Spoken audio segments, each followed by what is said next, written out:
Well, the man regarded by some people as the top racehorse trainer in the world, Dermot Weld, made another lightning visit to Melbourne during the week.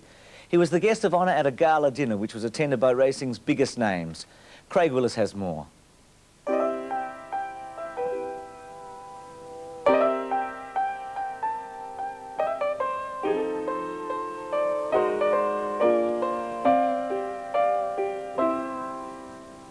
Vintage Croppers cutting down Chiarcow Neck. It's an Irish victory. Vintage Croppers hit the lead from Chiarcow Neck and Mercator, and Vintage Croppers taken the Melbourne Cup. It may be 4 months since the Irish won our most prestigious horse race. However, the efforts of champion stayer Vintage Crop and his trainer Dermot Weld have not been forgotten. On Thursday night at the Regent of Melbourne, Dermot Weld was named Racing Personality of the Year. The winner of the Victoria Racing Media Association Personality of the Year award for 1993 is Dermot Weld.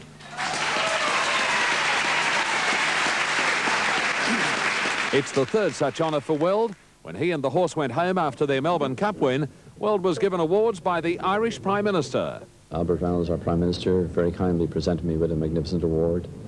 The British Race Writers Association presented me with one just before Christmas, and I got the Sports Star of the Year for Ireland, but that was probably tied in with a lot of success that I've had in my home country. The return of Dermot Weld also resurrected discussion about the internationalisation of the Melbourne Cup, though champion jockey Damien Oliver, who's soon to ride in Hong Kong, thinks it's great for racing. The racing seems to be becoming more internationally now, and I think you know, it's only going to add depth and recognition to the Australian racing scene. And Caulfield Cup winning rider Peter Hutchinson agrees. We need the competition. We've been isolated for far too long. And on the international stage, you know, it shows our weaknesses, so that means the whole industry's got to lift to be able to beat them. Leading trainer John Marr, however, has some reservations regarding the handicapping of overseas entries. I think the handicapper's got to have a better understanding of the international form, to be quite honest. I thought last year when you had a horse of a time form running of 119 and had half a K under Chiarcow Neck, I didn't think that was really good handicapping. But I think it's a fantastic thing for the Cup. The Cup's obviously very special. The night, however, belonged to Dermot Weld, who's giving little away about his plans for Vintage Crop and another horse in his stable called Fortune and Fame. He runs on Tuesday, he's favourite, he's a good horse.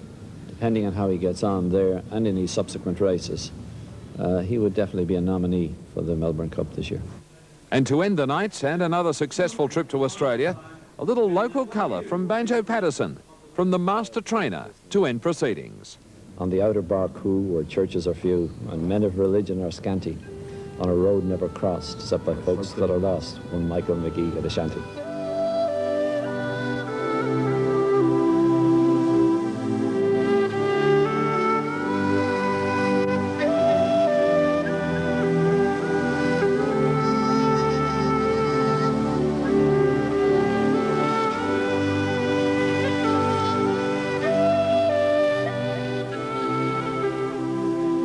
And let's hope he's back with one of those great horses again in the first Tuesday in November. Dermot Weld. The men's hockey team's jetting out of Perth this morning. They're bound for Lahore in Pakistan in the annual Champions Trophy tournament. It's contested by the top 6 ranked nations in the world. As David Christensen reports, the tournament heralds the start of a hectic schedule for the Kookaburras.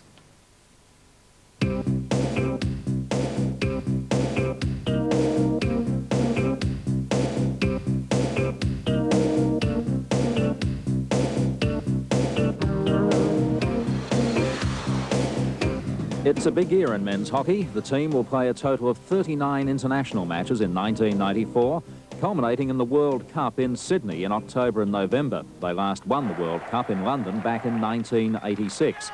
The Aussie Kookaburras start their hectic 1994 schedule this week in Pakistan. They'll be defending the Champions Trophy tournament they won last year in Kuala Lumpur. At the time, a comprehensive win in the final over reigning Olympic champions Germany.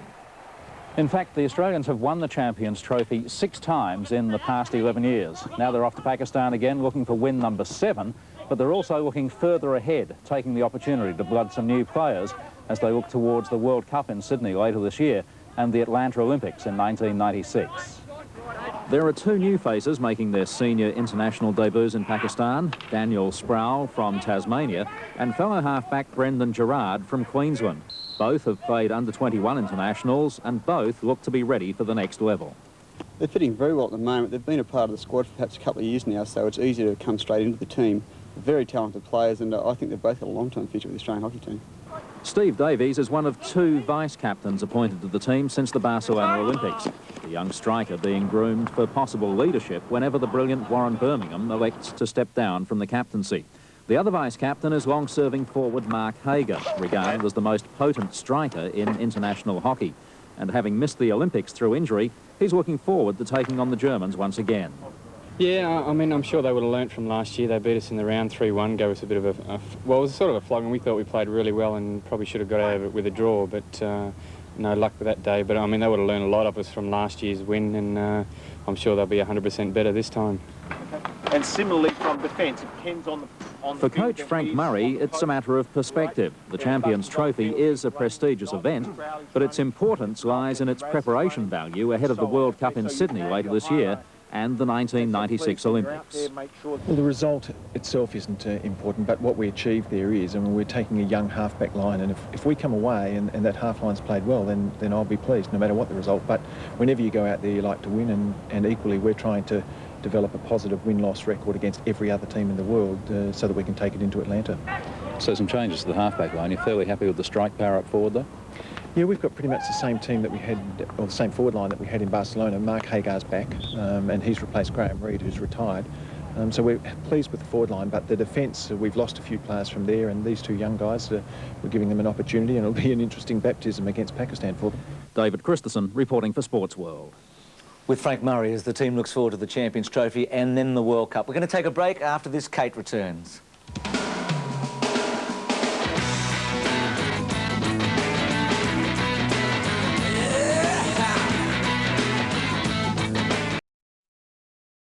Tonight at 6:30, meet a dog with an unusual problem. Here, boy. Join Australia's favourite vet for Talk to the Animals. Then at 7:30. I've lost my sense of humour. Are you really taming? There's no stopping this guy. Join Jim Owen for the best hour of laughs anywhere. At 8:30, Nicolas Cage's Loss. Turbo 21 grand, please. Is sleazy James Caan's game. I want your girlfriend for the week. He's taking me to Hawaii. The hilarious premiere of Honeymoon in Vegas. Stay tuned for a packed Sunday night on Prime. Will 94 be another year that sales tax prices you out of a new truck?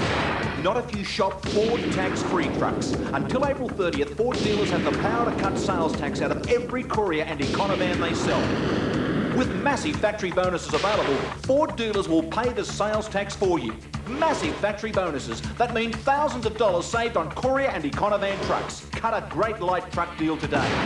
And save again when your Ford dealer pays the sales tax.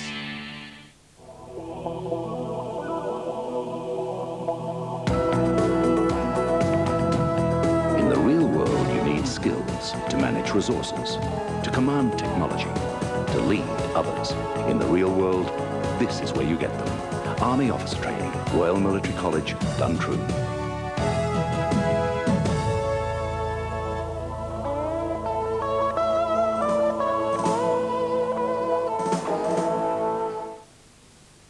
You can brighten up your day with all the colors of the rainbow, 'cause we know a place. It's a place we love to go. The Great Australian Ice Creamery puts the sunshine on my face. The Great Australian Ice Creamery puts the sunshine on my face. 32 years of excellence in automotive services. That's what Everlast has brought to Canberra. This is the Allen Computer Test Centre. It's the only one available in Canberra. This computer talks to this computer, saving the customer time and money by pinpointing problems in the engine management system. That's customer service. That's what it's all about. Everlast, 32 years in the business. That's the Everlast experience. The deal's hot. The denim's wild. Levi red tabs for $59. You got it, Levi red tabs, $59 at Allen's. Slip 'em on, girls and guys. $59 red tab Levi's. At this low price, the stocks won't last. For cool red tabs, find Allen's fast. One of the biggest tennis tournaments is being played at the moment in Florida. It's the Liptons, where the men and women both play in the one tournament. Lots of Australians, Kate, and it goes over 9 days, this tournament. We're sort of at the middle weekend of it all. Yeah, it's been very exciting, actually, and Australia's rising star, Patrick Rafter, is safely through to the third round of... I'm sorry, no, I'll start that again. He's safely through the first round. He's through to the second of the $3.3 million Lipton Championships in Florida, as Bruce mentioned. Rafter beat fellow Australian Neil Borwick in 3 sets after being pushed to a tiebreaker in the second. Jason Stoltenberg is through to the third round after beating the United States' Brian Shelton 6-4, 7-5. Meanwhile, the second seed, Stefan Edberg, defeated American Robbie Weiss. Spain's Sergi Bruguera lost the first set to South Africa's Grant Stafford, but came back to win the next 2 and the match in brilliant form. And Andre Agassi, enjoying his return from injury, will also be seen in the third round. In the women's, top seed Steffi Graf's charge towards the final continues in decimating form, while Gabriela Sabatini was also untroubled and Arantxa Sanchez Vicario, the second seed, found little to stretch her. National drag racing champion Jim Reid maintained his lead in the Winfield Top Fuel Series after a spectacular fourth round at Willowbank near Brisbane last night. Reid returned to win the night after his car had earlier resembled a high-speed fireball. Reid was lining up in the semi-finals of the Top Fuelers. At three-quarter track, the engine on his $500,000 dragster burst into flames. The 13-time national champ emerged unscathed and frantically helped pit crew replace the $45,000 engine in time for the final. Well, it actually leaned out and it got pretty hot and it burnt the side out of 2 pistons, which that's what created the oil problem that we had out there, throwing the oil out all over the motor and such, and the little bit of a fire we had down at the other end. Victoria's Robin Kirby made a hasty exit in the first round as Townsville's Gary Phillips had a dream run into the final in his first ever Top Fuel race. But the hours spent fitting a new engine reaped handsome rewards for Reid, who clocked one of his quickest times ever to win the final and increase his lead in the championship, which now moves to Sydney's Eastern Creek in May. Bill McDonald reporting for Sports World. Personally, I think they're totally insane. The fourth leg of the Whitbread Round the World race is drawing to a close, with the leading yachts less than 95 nautical miles from Punta del Este in Uruguay. Yesterday, New Zealand Endeavour struggled past Europe's Intrum Justicia and is poised to repeat her winning performance on the previous leg. Even so, Intrum Justicia should pick up the valuable points in the W60 class. She has a good lead over her nearest rival, Yamaha. Of course, it's been a challenging leg, and no doubt the crews will be looking forward to a break before they set off to Fort Lauderdale in the penultimate leg. Finally in golf, Australian Craig Parry has recovered from an ordinary start in the Honda Classic in Florida to fight back to a hopeful position. 3 strokes behind the leaders going into the final round. Brandel Chambly sets the place at 6 under 207 after shooting 72 and is 1 stroke ahead of fellow American Davis Love. Australians Jeff Woodland and Wayne Grady are a fair way back and would have to produce something special to be in contention. Brandel Chambly, I don't think I've heard of him, have you? He's an American, yes. Yeah, no, He's I know not that. particularly well known. No, but normally in those big golf tournaments, you know all the names at the top. I don't think I've heard of him. Sounds like a really nice drop of white, I think. It does, actually, not bad. And what about that Whitbread, my favourite event?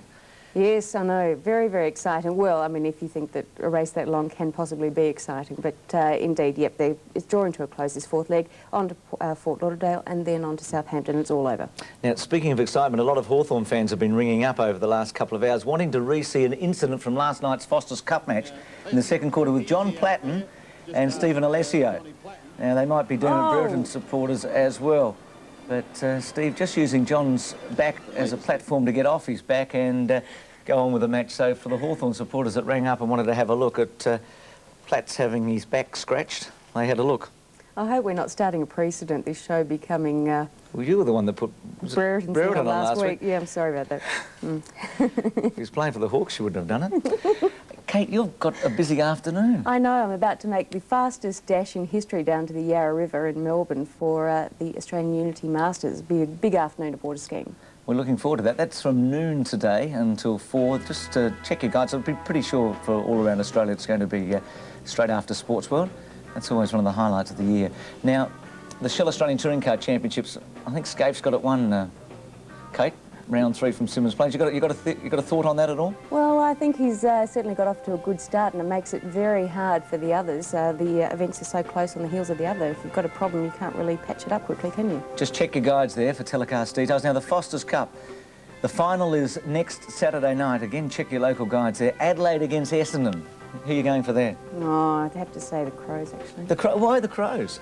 I don't know. I think they might win the premiership this year. That's my pick. I'm prepared to say that this early in the season. Well, the Bombers, I think, will start just favourites in front of the Crows, so that's next Saturday night. And a reminder for our Sydney friends that you can see that at the Randwick Racecourse, courtesy of the Swans, if you want to check the details there. And don't forget, Sports World next Sunday from 9 o'clock Eastern Time, 8:30 in Adelaide. I'm not sure about daylight saving. It's hard to imagine. That's it. See you next week. Bye.